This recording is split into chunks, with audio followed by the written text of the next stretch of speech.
إن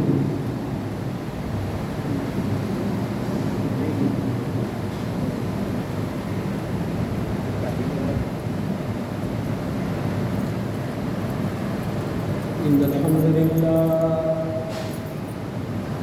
نحمده ونستعينه ونستغفره ونعوذ بالله من شرور أنفسنا ومن سيئات أعمالنا من يهده الله فلا مضل له ومن يضلل فلا هادي له وأشهد أن لا إله إلا الله وحده لا شريك له وأشهد أن محمدًا عبده ورسوله أما بعد فإن خير الحديث كتاب الله وخير الهدي هدي محمد صلى الله عليه وسلم وشر الأمور محدثاتها وكل محدثة بدعة وكل بدعة ضلالة وكل ضلالة في النار. أعوذ بالله السميع العليم من الشيطان الرجيم من همزه ونفخه ونفثه. يا أيها الذين آمنوا اتقوا الله حق تقاته ولا تموتن إلا وأنتم مسلمون. يا أيها الناس اتقوا ربكم الذي خلقكم من نفس واحدة وخلق منها زوجها وبث منهما رجالا كثيرا ونساء واتقوا الله الذي تساءلون به والأرحام إن الله كان عليكم رقيبا. يا أيها الذين آمنوا اتقوا الله وقولوا قولا سديدا يصلح لكم أعمالكم ويغفر لكم ذنوبكم ومن يطع الله ورسوله فقد فاز فوزا عظيما. اللهم صل على محمد وعلى آل محمد كما صليت على إبراهيم وعلى آل إبراهيم إنك حميد مجيد.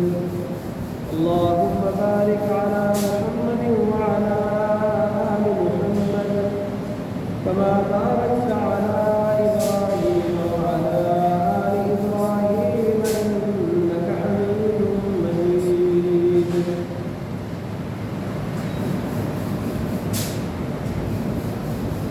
قال الله تبارك وتعالى في محكم تنزيله وهو أصدق القائلين منها خلقناكم وفيها نعيدكم ومنها نخرجكم تارة أخرى.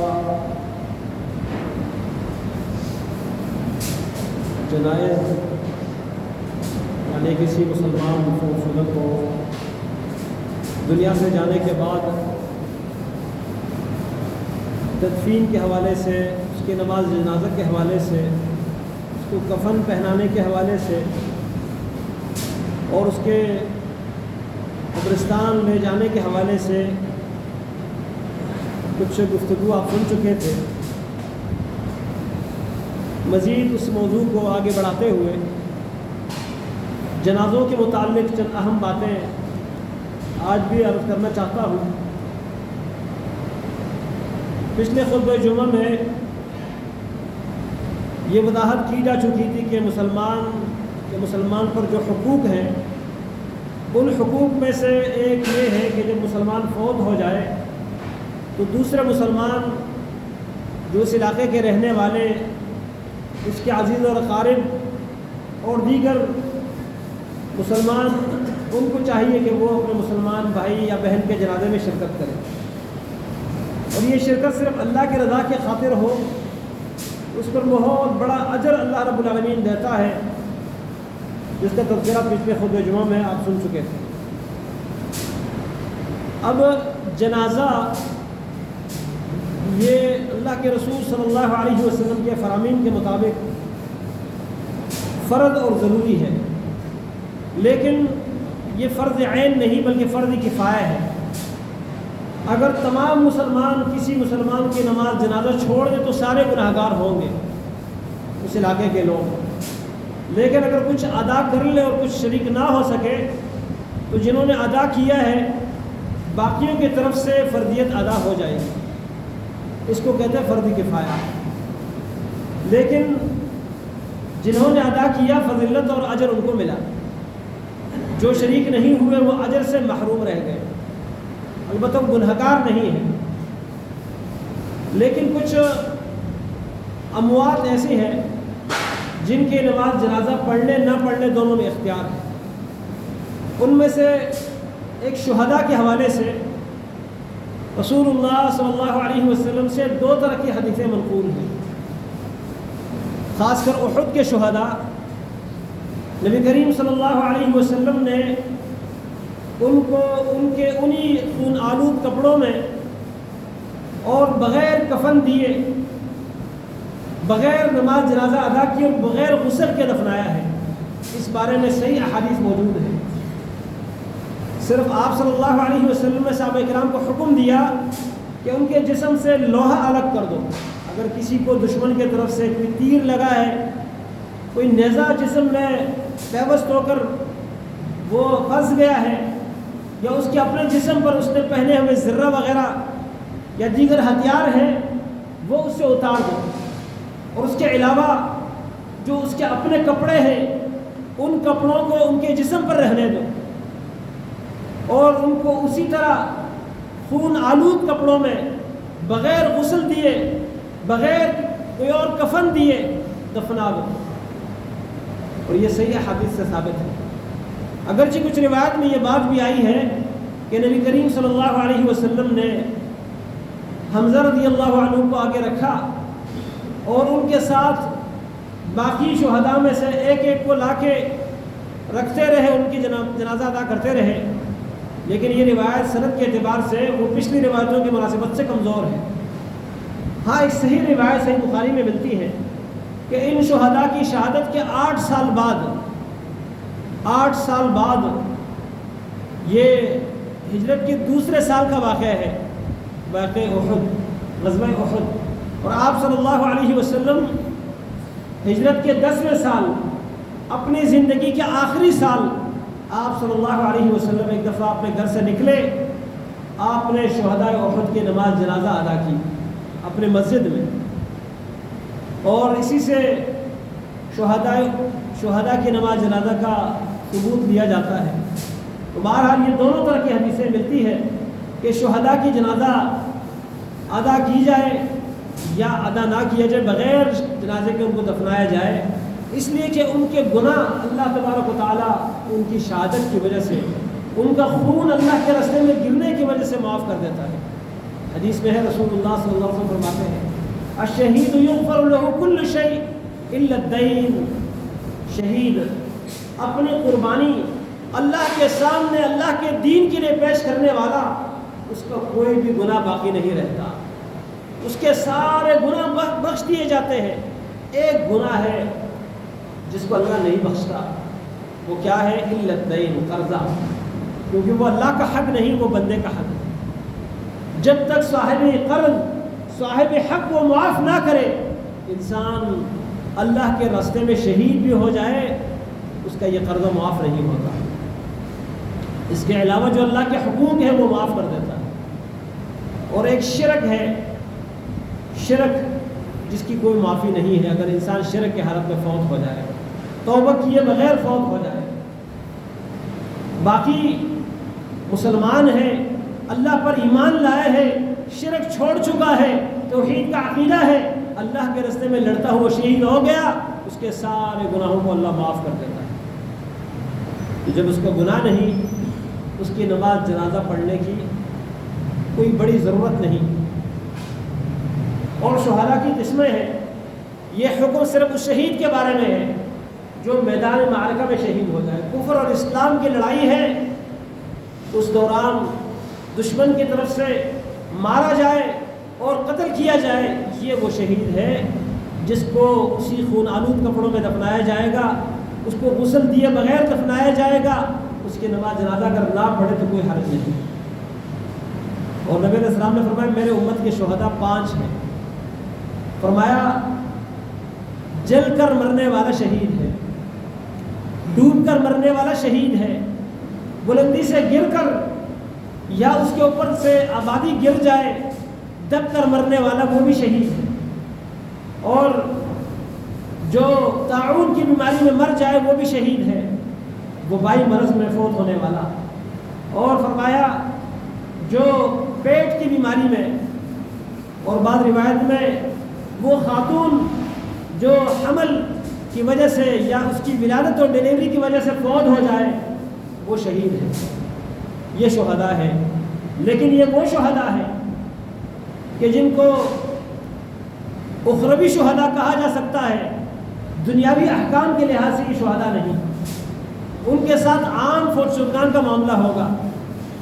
اس کے علاوہ من قتل دون مالہ فہو شہید، ایک حدیث میں فرمایا کہ جو مال کا دفاع کرتے ہوئے ڈاکو، چور، ظالم اس کا مال لینا چاہتے ہیں اور یہ اپنا مال بچانے کے لیے مارا جائے، اپنے مال کے دفاع میں مارا جائے، مزاحمت میں مارا جائے، یہ شہید ہے.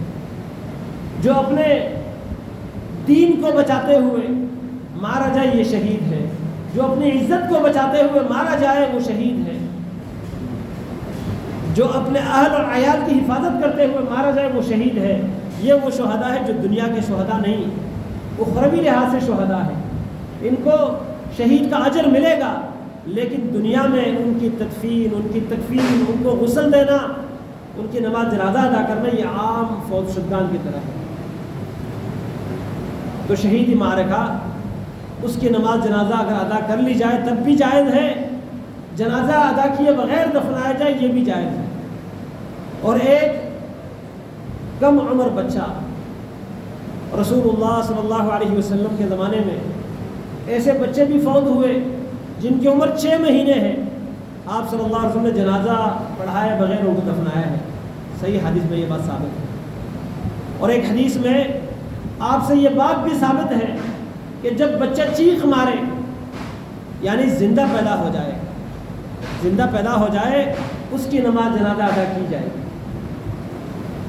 اور ایک اور حدیث میں آپ نے یہ بھی فرمایا، سنن ابی داؤد کی روایت ہے، مسند احمد میں بھی ہے، والسقط یصلی علیہ، جو ناتمام بچہ ہے، ابھی اس کا پیدا ہونے کا وقت نہیں پورا ہوا، اس کی خلقت پوری نہیں ہے، ٹکڑا ہے، سقط ناتمام پیدا ہونے والا بچہ، فرمایا اس کی بھی نماز جنازہ ادا کی جائے گی.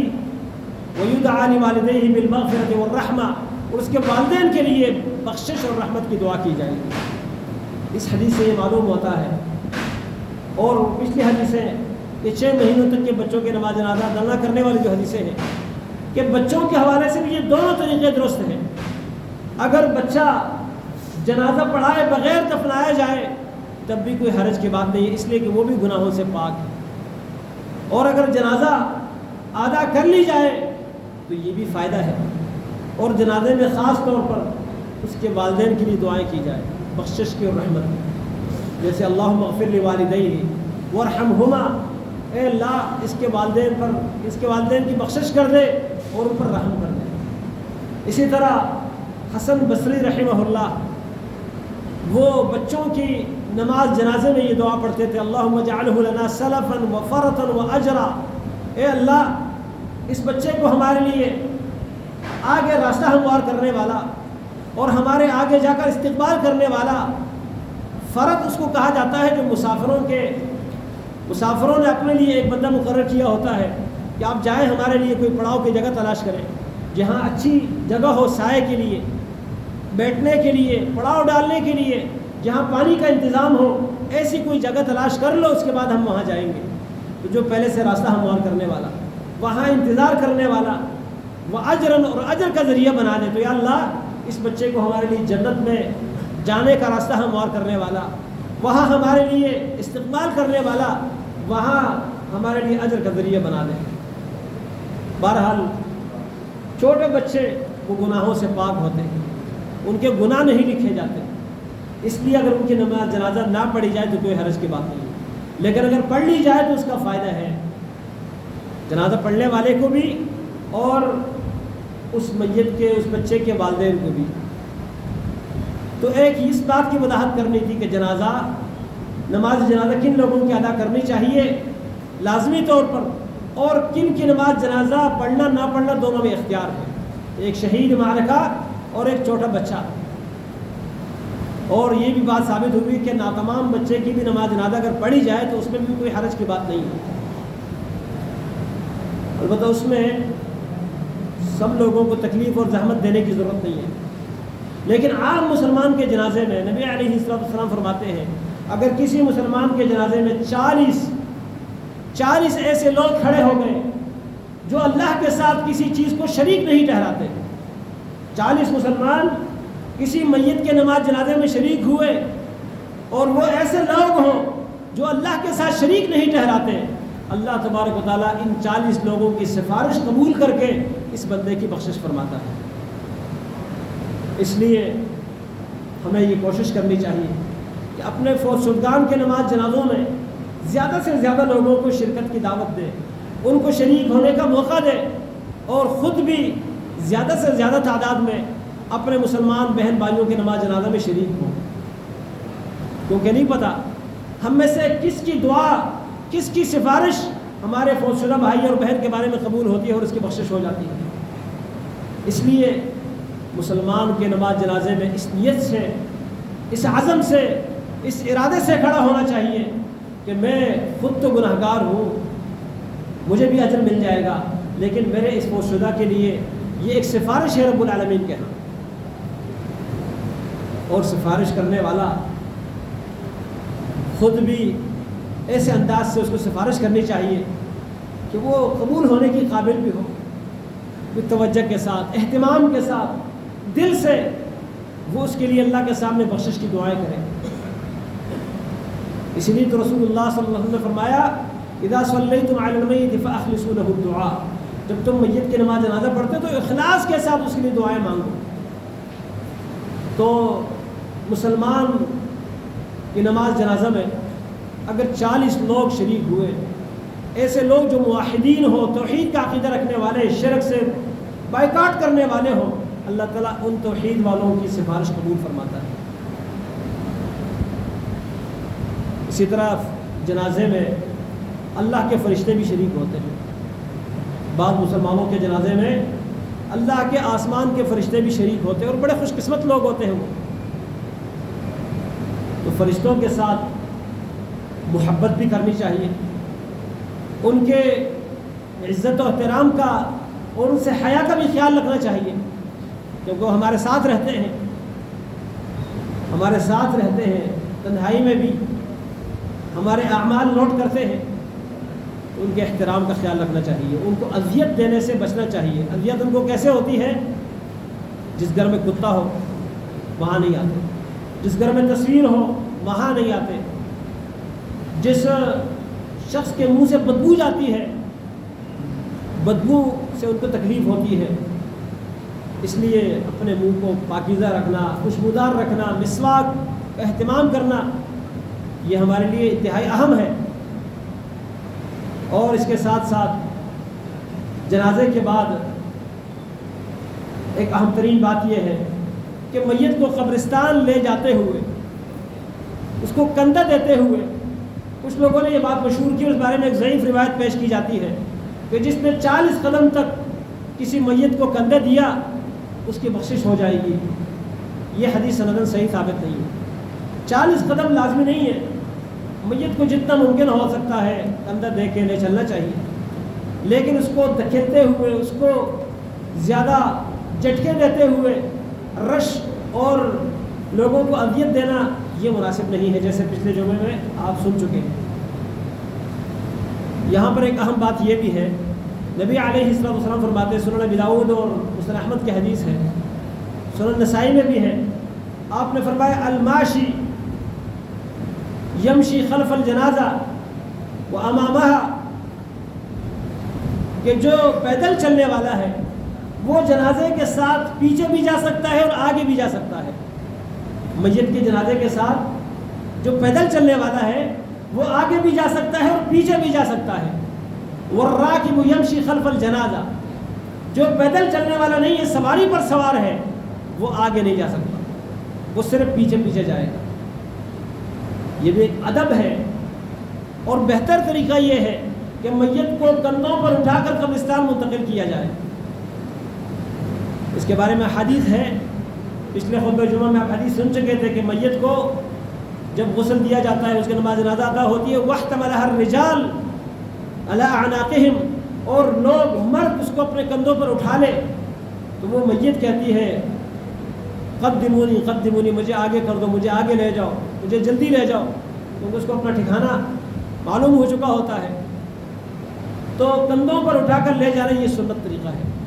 اگر کسی جگہ قبرستان دور ہو، پیدل جانے میں، اس کو اٹھا کر لے جانے میں زحمت اور دقت ہو، مشکل ہو، تو پھر وہاں گنجائش بنتی ہے، لیکن بہتر طریقہ نہیں ہے. کندھوں پر اٹھا کر لے جانے میں بہت بڑے فوائد ہیں. انسان کو اپنی موت یاد آتی ہے. اور یہاں پر یہ بات بھی عرض کرتا چلوں کہ بسا اوقات میت کو کندھوں پر اٹھائے ہوئے آپس میں ہم ایسے گپ شپ کر رہے ہوتے ہیں، میت کو سامنے رکھ کر جنازہ پڑھنے کے لیے صفیں بنا کر آپس میں ہنس رہے ہوتے ہیں. بعض دفعہ قبرستان لے جا کر تدفین کے لیے اس کو قبر میں اتار رہے ہوتے ہیں اور آپس میں ہنسی مذاق، یعنی دل اتنے سخت ہو چکے ہیں. سلف صالحین، تابعین، صحابہ کرام وہ کہتے ہیں جب ہم میں سے کسی کی فوتگی ہوتی تو ہمیں یہ اندازہ کرنا مشکل ہوتا کہ کس کا کوئی عزیز فوت ہوا ہے. ہمیں یہ اندازہ کرنا مشکل ہوتا کہ یہ فوتگی کس کے گھر سے ہوئی ہے. ہر آدمی غمزدہ روتا ہوا نظر آتا، آنکھوں سے آنسو جاری ہوتے سب کے، اور اس بات پر نہیں کہ کوئی فوت شدگی ہوئی ہے، وہ اپنے اوپر روتے تھے کہ مجھے بھی ایک دن یہاں آنا ہے، مجھے بھی اسی مرحلے سے گزرنا ہے، میں نے اپنے لیے کیا کیا ہے. ہر ایک روتا ہوا نظر آتا، اس کے آنکھوں سے آنسو بہتے ہوئے نظر آتے، وہ غمزدہ نظر آتا. اور ہماری کیفیت دل اتنے سخت ہو چکے ہیں کہ قبرستان میں بھی موت یاد نہیں آتی. عثمان رضی اللہ عنہ جب قبرستان پر سے گزرتے، قبر کو دیکھتے، رونا شروع ہو جاتا. کسی نے پوچھا کہ آپ جہنم کا تذکرہ سنتے ہیں، جنت کا تذکرہ سنتے ہیں، آپ اتنے نہیں روتے اور قبرستان آ کر آپ کا رونا بند نہیں ہوتا، اس کی کیا وجہ ہے؟ فرمائے یہ مسلمان کا پہلا منزل ہے، یہ پہلا منزل ہے. اگر یہاں کامیابی مل گئی تو آگے بھی کامیابی ہوگی، اور اگر یہاں سے ناکامی ہوئی تو آگے بھی کامیابی کی امید نہیں. اس لیے میت کو قبرستان لے جاتے ہوئے یا اس کی تدفین کے موقع پر، جنازے کے موقع پر دھام دکھانا، ہنسی مذاق کرنا، یہ دل کی سختی کی نشانی ہے. اس سے بچنا چاہیے.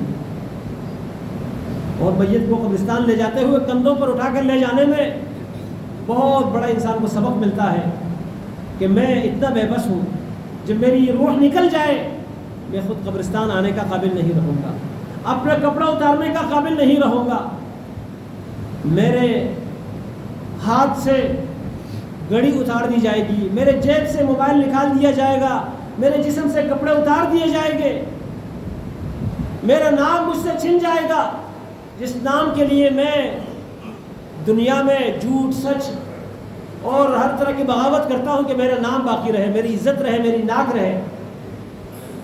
یہ ناک، یہ عزت، یہ نام، لوگ نہیں کہیں گے کہ فلاں صاحب کو کندھا دو، فلاں صاحب کو ادھر لا کے رکھ دو.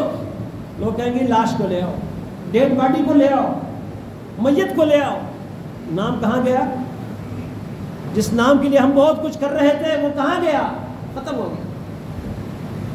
میرے محترم بھائیوں، اس نام کے لیے نہیں، اس میت بن کر آگے جو اللہ کے ہاں عزت ملنی ہے، اللہ کے ہاں جو مقام اور مرتبہ ملنا ہے، اس کے لیے ہمیں اس دنیا میں کچھ کرنا چاہیے. کسی مسلمان کی تدفین کے موقع پر ضروری یہ ہے کہ ہم اگر سواری پر ہیں تو پیچھے چلیں، آگے آگے جانا یہ صرف ان کا حق ہے جو پیدل چلنے والے ہیں. فرمایا پیدل چلنے والے آگے پیچھے دائیں بائیں جا سکتے ہیں، لیکن سواری پر سوار وہ صرف پیچھے پیچھے جائے گا، آگے نہیں. اسی طرح شرعی حکم ایک یہ تھا اسلام کے شروع میں کہ جب کوئی مسلمان یا غیر مسلم فوت ہو جاتا، اس کے جنازے کو لوگ اٹھا رہے ہوتے تو باقی مسلمانوں کو کھڑے ہونے کا حکم تھا. نبی علیہ السلام مسلمانوں کو کہتے کہ آپ کھڑے ہو جاؤ، خود بھی کھڑے ہوتے تھے، لیکن بعد میں کھڑے ہونے سے رخصت دی ہے کہ کھڑا نہ ہو تو کوئی حرج نہیں ہے. لیکن افضل پھر بھی یہی بات ہے کہ اگر لاش کو اٹھا کر کوئی لا رہے ہیں اور وہاں موجود مسلمان بیٹھے ہوئے تو ان کو کھڑا ہونا چاہیے اس احترام میں یا اس ہیبت کی وجہ سے. آرام سے بیٹھنا اس وقت حق نہیں بنتا. اور ایک اور چیز وہ یہ ہے، نبی صلی اللہ علیہ وسلم کے پاس ایک لاش کو لے جاتے ہوئے گزارا گیا تو آپ نے فرمایا وجبت، اس کے لیے جنت واجب ہو گئی. کسی اور موقع پر ایک اور لاش کو اٹھا کر لوگ لے کے جا رہے تھے، آپ نے فرمایا وجبت، اس کے لیے بھی واجب ہو گئی. کسی صحابی نے سوال کیا اللہ کے نبی صلی اللہ علیہ وسلم، 2 دفعہ ہم نے آپ سے یہ لفظ سنا، ایک دفعہ ایک میت کو گزار کے لے جایا جا رہا تھا تو آپ نے یہ کہا کہ اس کے لیے واجب ہو گئی، تو کیا چیز واجب ہو گئی؟ آپ نے فرمایا وہ پہلے جو گزرا تھا اس کے لیے جنت واجب ہو گئی، اور دوسرے کے بارے میں جو میں نے کہا کہ واجب ہو گئی اس کے لیے جہنم واجب ہو گئی. تو صحابی نے پوچھا کہ وجہ کیا ہے؟ آپ صلی اللہ علیہ وسلم نے فرمایا کہ جب پہلے میت کو گزار کے لے جایا جا رہا تھا تو آپ میں سے لوگ آپس میں اس کی تعریف کر رہے تھے، اس کی تعریف بیان کر رہے تھے کہ اچھا آدمی تھا، نیک آدمی تھا، صالح انسان تھا.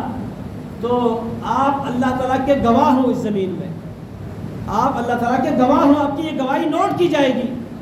آپ کی اس گواہی کی وجہ سے میں نے کہا اس کے لیے جنت واجب ہو گئی. اور جو دوسرا آدمی گزار کے لے جایا جا رہا تھا، آپ لوگوں نے اس کی برائی بیان کی کہ یہ اچھا آدمی نہیں تھا، اس کے بارے میں اپنے بری گواہی دی، تو میں نے کہا اس کے لیے جہنم واجب ہو گئی. اس لیے کہ انتم شہداء اللہ فی الارض، تم زمین میں اللہ کے گواہ ہو.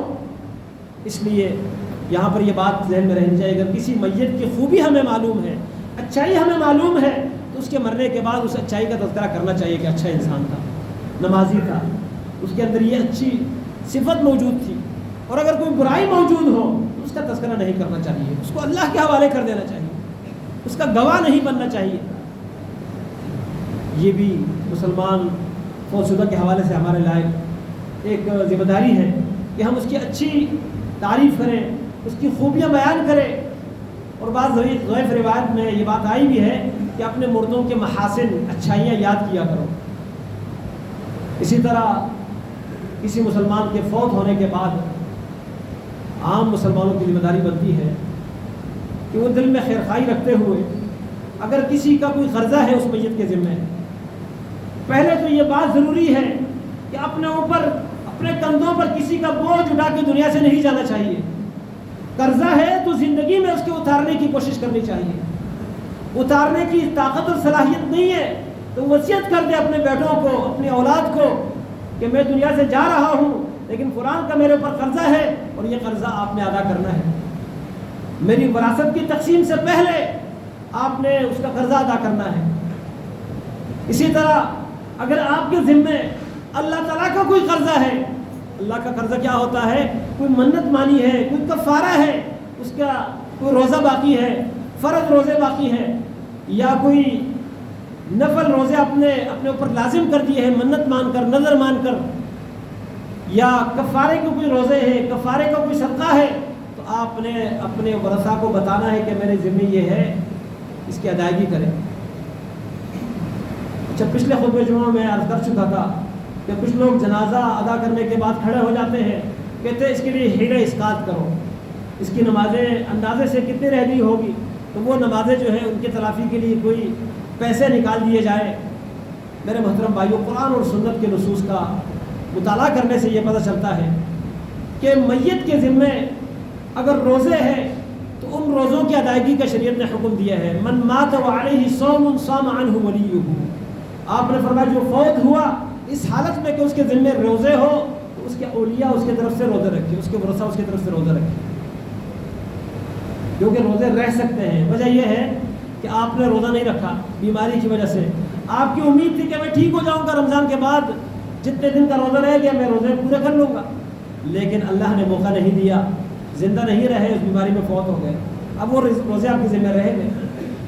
ہاں، اگر ایسی بیماری ہو جس میں پتہ نہیں چلتا بلکہ امید نہ ہو کہ میں ٹھیک ہو جاؤں گا، ایسی بیماری میں جس سے تندرست ہونے اور ٹھیک ہونے کی امید نہ ہو، ایسی بیماری میں روزے چھوڑ کر بعد میں رکھنے کی امید نہیں رکھی جا سکتی، بلکہ ایسے میں روزوں کو چھوڑ کر ان روزوں کا فدیہ دینا چاہیے۔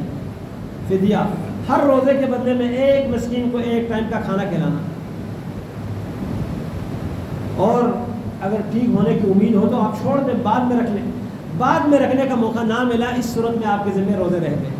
وہ روزے کس کے ذمہ ہو گئے؟ آپ کے ورثاء کے ذمہ، آپ کے ورثاء کے ذمہ۔ اگر آپ اپنی زندگی میں ہی بتا دیں ان کو تاکہ ان کو پریشانی نہ ہو، لا علمی کی وجہ سے وہ چھوڑ نہ دیں آپ کے روزے، وہ آپ کی طرف سے رکھ لیں۔ اسی طرح رسول اللہ صلی اللہ علیہ وسلم کے زمانے میں ایسے واقعات آئے ہیں۔ ایک صحابیہ نبی علیہ السلام کے پاس آئے اور کہنے لگی میری والدہ اچانک فوت ہو گئی اور مجھے امید ہے کہ اگر وہ اس کو موقع ملتا تو وہ وصیت کر لیتی اپنے مال کے بارے میں، کچھ صدقہ کر لیتی، تو کیا میں صدقہ کروں اس کو اجر ملے گا؟ نبی علیہ السلام نے فرمایا ہاں، اس کی طرف سے صدقہ کرو۔ تو مالی صدقہ کرنے کا اجر کسی پیچھے رہنے والے پسماندہ کی طرف سے، بیٹے بیٹی یا دیگر وارث کی طرف سے اگر میت کے صدقہ کرنے کا ارادہ ہو اور اس ارادے کے درمیان موت حائل ہو جائے، حج کرنے کا ارادہ تھا، عمرہ کرنے کا ارادہ تھا، اب اس کے درمیان تیاری کر چکا تھا لیکن موت حائل ہو گئی، تو اس کے ورثاء اس کی طرف سے یہ اعمال کر سکتے ہیں۔ لیکن نماز کے بارے میں کوئی حدیث نہیں ملتی کہ جس کے ذمہ نماز ہو وہ نماز اس کی طرف سے اس کے وارث پڑھ لیں یا اس نماز کا فدیہ ادا کر لیں۔ نمازوں کے فدیے کا کوئی حساب شریعت میں نہیں آیا، اس لیے نماز چھوڑنی نہیں چاہیے۔ میں پہلے عرض کر چکا تھا کہ نماز اس میں تخفیف آئی ہے، کھڑے نہیں ہو سکتے بیٹھ کر پڑھ لو، بیٹھ کر نہیں لیٹ کر پڑھ لو، وضو نہیں کر سکتے تیمم کر لو، سفر میں ہے 2 پڑھ لو، صلاۃ خوف ہے، دشمن کا آمنا سامنا ہے، چلتے پھرتے پڑھ لو، شریعت نے اجازت دی ہے۔ سواری پر بیٹھے ہوئے ہو، دشمن کا آمنا سامنا ہے، تیروں کی بارش ہے، گولیاں چل رہی ہے، اس دوران دشمن کا پیچھا بھی کرو، نماز بھی پڑھتے رہو، رکوع سجدہ اشارے سے۔ یہ حدیث میں قرآن کی آیتوں سے یہ بات ثابت ہے، لیکن چھوڑنے کی اجازت اس حالت میں بھی نہیں ہے۔ ہاں، جس حالت میں چھوڑنے کی اجازت آئی ہے دوبارہ پڑھنے کی اجازت دوبارہ پڑھنے کا حکم بھی نہیں دیا گیا۔ عورت کی ولادت کے بعد جب تک ناپاکی کے ایام ہے، اور اسی طرح ماہواری میں اللہ نے اجازت دی ہے نماز چھوڑ دو، لیکن یہ نہیں کہا کہ بعد میں پڑھ لو، روزے چھوڑ دو بعد میں رکھو، روزوں کے بارے میں فرمایا ہے۔ تو نماز ایک ایسی چیز ہے جس کی کوئی بعد میں تلافی نہیں ہو سکتی، اس لیے نماز خود اپنے ٹائم پر پڑھنی چاہیے۔ ہاں، اگر ٹائم پر کسی عذر سے نہ پڑھ سکے، سوئے رہ گئے پتہ نہیں چلا، بھول گئے پتہ نہیں چلا، تو جب نبی علیہ السلام فرماتے ہیں اس کے لیے حل بتایا ہے، من نسی الصلاۃ او من نام عن صلاته او نسیها فلیصلیها اذا ذکر۔ صحیح حدیث ہے کہ جو اپنی نماز سے سویا رہا یا نماز کو بھول گیا، تو جس وقت اس کو نماز یاد آئے یا جس وقت اس کو جاگ آئے اس وقت وہ نماز پڑھ لے۔ فرمایا لا کفارۃ لہا الا ذلک، اس کا کوئی اور کفارہ ہے ہی نہیں۔ آپ کے ساتھ خود بھی ایک واقعہ پیش آیا تھا، سفر میں تھے، تھکاوٹ کی وجہ سے بہت دل چاہ رہا تھا کہ آرام کریں، رات کا آخری حصہ، پوری رات سفر کر کے آخری حصے میں صحابہ کرام نے بھی مطالبہ کیا کہ تھوڑا سا آرام کر لیتے ہیں۔ نبی علیہ السلام نے فرمایا آرام تو کر لیں گے لیکن نماز کی حفاظت کون کرے گا؟ نماز کے لیے ہمیں کون جگائے گا؟ بلال نے فرمایا میں جگاؤں گا رضی اللہ عنہ۔ نبی علیہ السلام نے فرمایا ٹھیک ہے۔ بلال کہتے ہیں کہ سفر کے دوران یہ جو رات کے آخری حصے کی نیند ہوتی ہے نا، اس سے زیادہ کوئی میٹھی چیز، کوئی پیاری چیز مسافر کے لیے نہیں ہوتی۔ تھکاوٹ، جسم ٹوٹا ہوا، اس ٹائم دل چاہتا ہے کہ آرام کیا جائے۔ اللہ اکبر۔ اور اس دوران بھی ایک بہت بڑا انسان جس سے اللہ محبت کرتا ہے اس کو قرار دے دیا گیا کہ جو مسافروں کے ساتھ قافلے میں ہے، قافلہ ٹوٹ گیا، راستے میں تھکاوٹ کی وجہ سے جسم ٹوٹ رہا ہے، سب آرام کرنے کے شوق میں ہے، بیٹھ گئے آرام کرنے لگے، اور یہ ایک اللہ کا بندہ آرام کے بجائے اللہ کو منانے کے لیے کھڑا ہو گیا، نماز پڑھنے لگا، اور میں اس بندے سے اللہ بڑی محبت کرتا ہے۔ بلال رضی اللہ عنہ نے فرمایا میں تمہاری نماز کا خیال رکھوں گا، آپ سو جاؤ۔ بلال کہتا میں بیٹھا رہا نماز کے انتظار میں کہ ٹائم ہوگا میں جگاؤں گا۔ اسی بیٹھے بیٹھے میں میری آنکھیں لگ گئی، آنکھیں لگی، صحیح بخاری کی حدیث ہے، فرمایا فما ایقظنا الا حر الشمس، سورج کی تپش نے ہمیں جگایا۔ نماز کا ٹائم گزر چکا ہے، سورج طلوع ہو چکا ہے، سورج کی گرمائش نے ہمیں جگایا۔ اور سب سے پہلے اٹھنے والے عمر بن خطاب تھے رضی اللہ عنہ، جب وہ اٹھ گئے کہنے لگا اللہ اکبر اللہ اکبر اللہ اکبر۔ ان کی آواز، ان کی ہیبت ناک آواز سے اللہ کے نبی صلی اللہ علیہ وسلم بھی بیدار ہو گئے۔ آپ نے فرمایا پریشان نہ ہو، آپ کی طرف سے اس میں کوئی کوتاہی نہیں ہے، کوتاہی تو اس کی ہوتی ہے جو جاگ رہا اور نماز نہ پڑھے، آپ کو تو پتہ ہی نہیں چلا۔ پھر نبی علیہ السلام نے یہ بات بیان فرمائی کہ جو نماز سے سویا رہا وہ اسی وقت پڑھ لے جب وہ اٹھ جائے۔ اس کا مطلب یہ ہرگز نہیں ہے جیسے ہمارے بعض لوگ کرتے ہیں کہ جی ابھی تو نیند کا ٹائم ہے، ہم سو رہے ہیں، بعد میں اٹھ کے پڑھیں گے۔ جب آپ کو جاگ آئی، ہوش آیا، سمجھ آئی، نماز کا ٹائم معلوم ہوا، آذان کان میں پڑی یا خود محسوس ہوا کہ نماز کا ٹائم ہو گیا ہے، پھر آپ کہتے ہیں ابھی صبر کرنے میں اٹھوں گا، یہ جو بعد میں اٹھنے کا دلاسا آپ کو دے رہا ہے یہ شیطان دے رہا ہوتا ہے، اس لیے اس میں انتظار نہیں کرنا چاہیے۔ اس میں انتظار کرو گے تو گناہ گار ہو۔ لیکن ایسی حالت ہے کہ کسی نے نہیں جگایا، خود بھی نہیں پتہ چلا، ایسی حالت میں آنکھیں بند رہی، سویا رہا، جب آنکھ کھلی وہ نماز رہ گئی ہے، اسی وقت اٹھ کے وضو کر کے نماز پڑھ لو، وہ جو بھی ٹائم ہو۔ اور فرمایا لا کفارۃ لہا الا ذلک، اس کا کوئی اور کفارہ نہیں ہے۔ تو نماز کا کوئی اور کفارہ ہے ہی نہیں، اس لیے نمازوں کے بارے میں سستی نہیں کرنی چاہیے۔ اور پھر جو فوت شدگان ہے ان کے نمازوں کی جو فکر کرتے ہیں وہ اپنی زندگی میں اپنے نمازوں کی فکر کریں۔ باقی انشاءاللہ تدفین، تکفین، تعزیت اور قبرستان کے جو مسائل اور احکام ہیں انشاءاللہ آگے یہ سلسلہ جاری رہے گا۔ اللہ تعالی ہمیں ایمان کے حالت میں زندہ رکھے، ایمان پر ہی ہمیں اللہ تعالیٰ موت دے دے، اس حالت میں اللہ تعالیٰ ہمیں موت دے کہ ہم اللہ سے راضی ہو اور ہمارا رب ہم سے راضی ہو۔ ربنا ظلمنا انفسنا وان لم تغفر لنا وترحمنا لنكونن من الخاسرين۔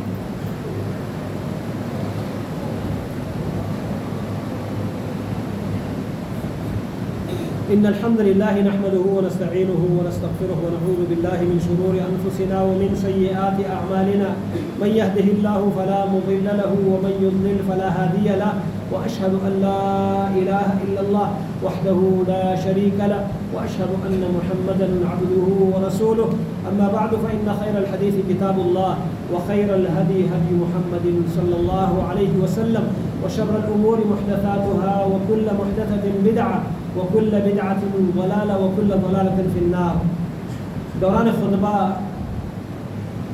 لوگوں کے گردنوں کو پلانگتا ہوا آگے جانا، اس سے بھی نبی صلی اللہ علیہ وسلم نے منع فرمایا۔ ایک آدمی کو آپ نے دیکھا وہ مسجد کے آخری حصے سے لوگوں کے گردنوں کو پلانگتا ہوا آگے آ رہا تھا۔ آپ نے فرمایا اجلس فقد آذیت و آنیت، بیٹھ جا، تو نے لوگوں کو تکلیف بھی دی اور لیٹ بھی آئے۔ اگر آپ کو پہلی صفوں میں بیٹھنا تو پہلے آ جاتے، اب بعد میں آئے ہیں تو لوگوں کے گردنوں کو پلانگتے ہوئے دو آدمیوں کے درمیان